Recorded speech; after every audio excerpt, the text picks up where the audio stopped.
I've determined is I'm not going to shim the window up after all, because I like the way it sits right here on this nice sill. There's a real nice margin there, and what I'm going to probably do is do kind of a finished trim on the inside, and up on top you can see there's a decent trim or a decent margin up there, which I like. And I'm going to go outside and I'm just going to show you how I'm going to screw these back into place, so I didn't have to actually take the window back out to reinstall or do this job. So it's kind of turning out pretty cool. Okay, here it is. So like I say, I like that margin. I've got my double plywood here. These are hitting real nicely here. And then the integrity of this whole assembly here, like I say, comes from the top where I've nailed those blocks into the soffit, and then the top plywood is nailed to those blocks also. You saw that part. And what I'm going to do is screw it together, or screw the windows in fully. So let me get my, now what I'm using, and like I said, I use that poplar plywood instead of a CDX, because CDX is not near as good as this stuff. And I'm using, these are actually, they tend to be a roofing screw. This came with some snap lock roofing that I put down, and this is the screw that you use to screw the one side down, and then you snap the roof over. But you can buy this. This is just a washer head, nice screw, basically. And we're going to screw the holes, screw these into the holes of the window now.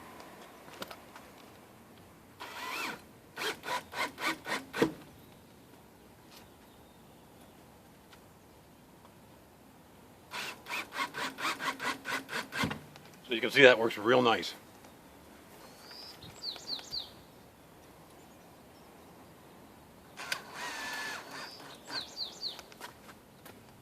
You can do every hole if you want, or you can do every other hole.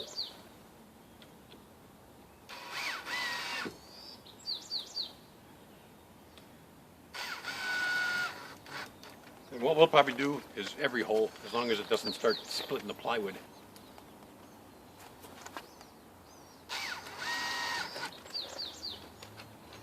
So I'll go ahead and fill all the holes up here.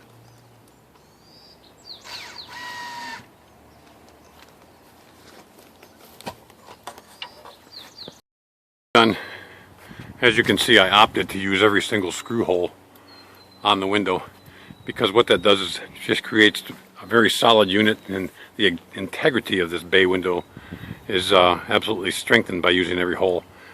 And these are all, like I say, washer head sheet metal screws, and I had a kind of a mixture, and actually some of them had drill bit heads on them. And now what I'm going to do, as you can see, I built those block system. I put the blocks above, and I nailed them real well with the my pin nailer. But what I'm also going to do is I'm going to pre-drill.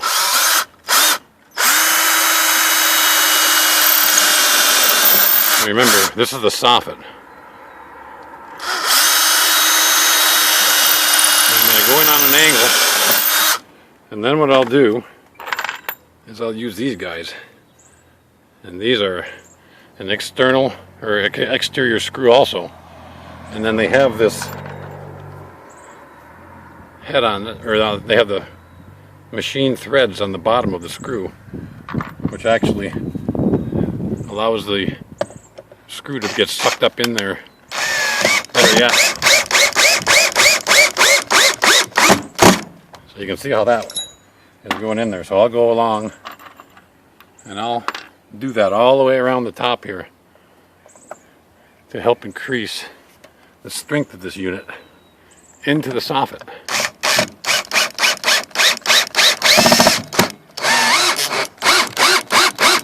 So I'm going to go all the way around this whole deal, all the way through here, all the way along the front, and all the way along the other side, and that'll assure that these blocks are screwed into the soffit, and this soffit is tight into the rafters.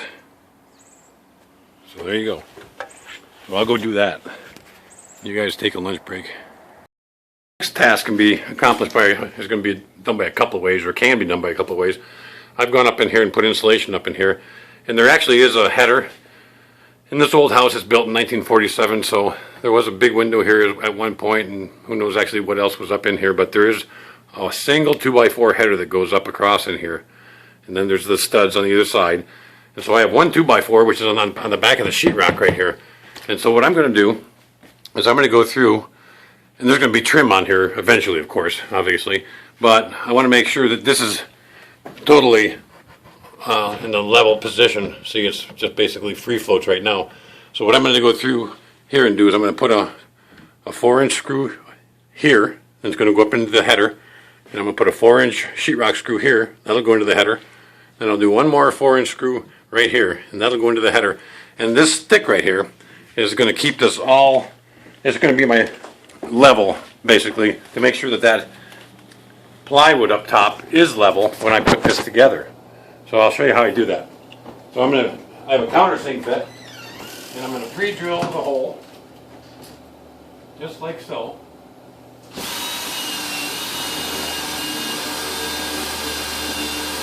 Just enough so I can put a wood plug in there.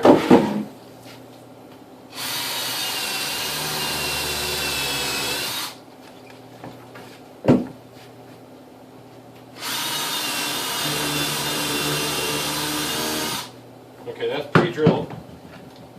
Now I've got my 4-inch sheetrock screws. And you see I needed 4-inch sheetrock screw to get up into that wood header.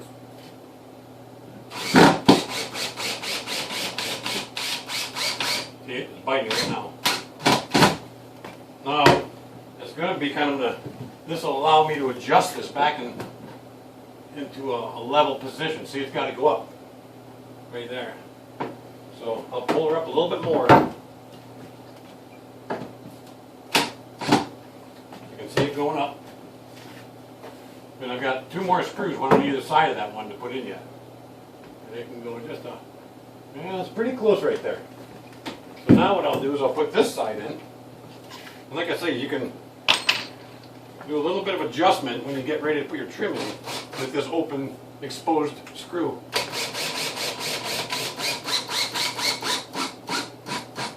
You can see it sucking it up. And then I'll put one more right here.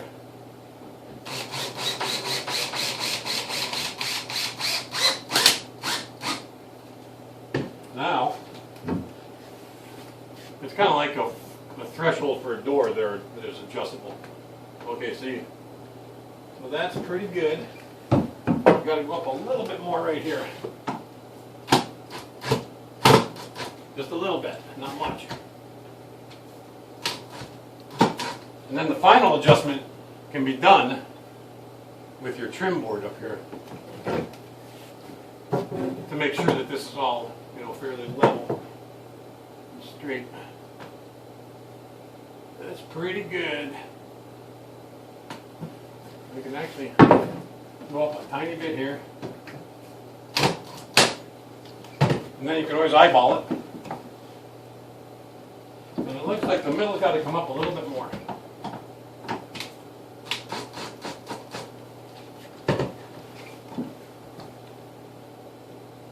Now that's pretty darn close. And as you can see, this house is so crooked from 1947 that my distance here with the old window and my distance here, there's like about an inch here and there's probably an inch and a half here. So these old houses, they shift, so you have to kind of play around with an old house like that. All right, there you go.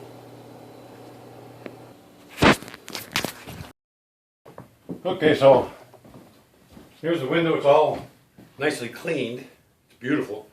I don't have my final trim on.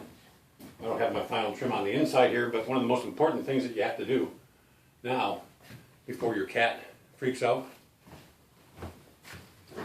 you take your kitty cot and you stick it back up, because if you don't have your kitty cot up, your cat's going to be pissed. We'll put it like right there. And this one's got a little dust on it. Let's do this. This kitty cot was in the construction phase of the house here, or of this window, so I gotta clean them off. And you should always pay attention to clean off your kitty cot suction cups anyway. These are the best suction cups you can find. These are made by Adams Manufacturing. They're American made and they are patented. And their patent is that as the light goes through these suction cups, it diffuses the light so it doesn't discolor your furniture. That's one of the cool things about it. Like I say, there's some dust on it from the construction phase, but I don't think Echo's going to mind too bad. Let's put it right about there. That looks pretty level.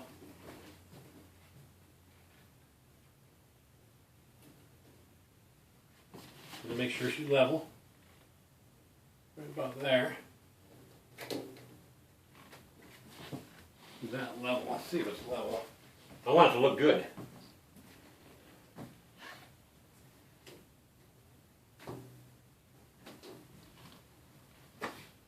There it is. All I need is Echo to show up and get it on the kitty cot. Okay, thanks for joining me. You can find that cat perch at kittycot.com. I make them. I build them right in my shop. Now there's one beautiful window. And she is solid. Okay, folks, thanks for joining me. And I'll show you some more a little bit later on when we get into doing the interior trim and that kind of stuff.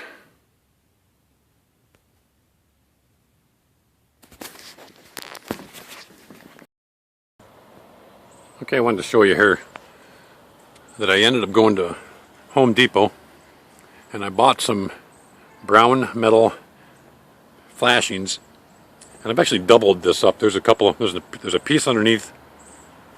If I pan in a little bit closer, you can see there's one piece which was a drip edge, an inside corner of a drip edge, and it had a couple of bend tabs on it. And maybe you can see it if I go up in there a little closer. But there's a piece up in there, and then that goes all the way around up in there. So I fashioned this flashing for the top of the window, like I say, from parts that I got at Home Depot. And it seems to work really well. It definitely keeps the water out. And like I said, there's 2 layers of it. And it has a little bit of a ripple edge, ripple in the front there because it wasn't bent. That's an inside, that's a step flashing really. It's like a dormer, or it's a step flashing of some sort. And then what I also did here, you can see I got that spray foam and I foamed around in the edges here, and I also foamed the underside that had a big gap in there, and I foamed that, and believe me, this stuff is tough. It creates one heck of a nice seal. And then all the window holes are filled with these sheet metal washer head screws, and it does work real nice. So that's pretty much the end right there until we're going to paint our house, obviously, and it's kind of a mess, but we're going to do, a paint job, and this will all get wood trim all the way around, which will be real nice. And that's cool. And then once again, I wanted to show you the inside here. So this is the inside of the window, pretty much finished up. I have to do some interior trim work around the windows, but this was that poplar plywood made in USA that I got from Home Depot, and it actually is a real nice finished wood. So that's actually going to be finish right there. The top is also going to be the poplar plywood, and that's finish. The sides, I'm going to add another piece, I do believe, right there, because I'm going to have to build this side out and to accept the trim. So this will probably get half log trim around here, pretty much like the rest of the house.